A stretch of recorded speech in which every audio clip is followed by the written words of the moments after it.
the men we work with at the United Gospel Rescue Mission in Poplar Bluff, these men, basically before they came to us, 90% of them lived under a bridge someplace, or on the riverbank, or in a car, or something. They were homeless.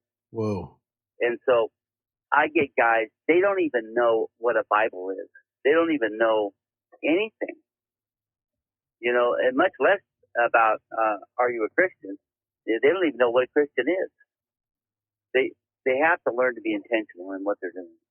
Like you say, you've been dealing with the homeless population and guys living in this situation for almost 3 decades now. 3 decades. Yeah, Think about that.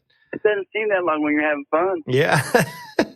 and you've been at the United Gospel Rescue Mission for 15 years. Tell us about your role. In my 15th year.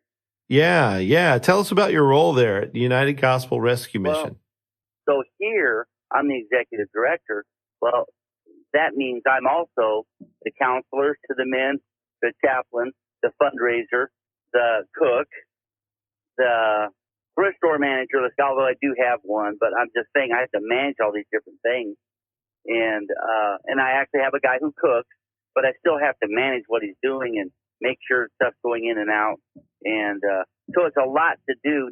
You hear a lot about the COVID virus, but you're not hearing a lot about how it's affecting those that are homeless. And those that are homeless, they're at risk because their hygiene is terrible, their health is terrible, and I'm just worried sick. If this virus hits that population, it's going to wipe them out. I mean, because they're already, half of them are sick with something. Well, now the schools are out, and so the school called us and said, look, we can't meet the needs of everybody where we need to because we have a way to do it. Transportation, can you help cook food? And so now we're a bunch of people that are out, the kids and stuff out of school. So that adds another 50 to 60 meals that we serve a day. Part of the emergency management area of the county, the rescue mission is because everyone knows that we feed people. We take a lot of pride in the fact of that we're part of the group. But so now we're also involved in just a whole bunch of different areas that is way beyond what you'd ever think that a rescue mission would do. I really believe a lot of people get into addictions because they're bored. I really think that's a big key. They're just bored. They have nothing because they have no life. They have nothing they do. They never learned a job. They never learned a skill. They don't have anything to be proud of. So one of the areas that we do with our kitchen is we teach the men to cook. We have men who my cook, that is our main cook, did not know how to cook when he came to the mission. Now he's the main guy in charge of cooking 150 meals a day.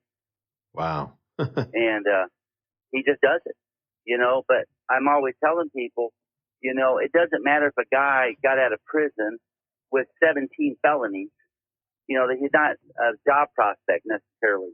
But if he can learn to flip an egg, Huddle House will hire him, or Waffle House will hire him. He can get a job if he can cook an egg.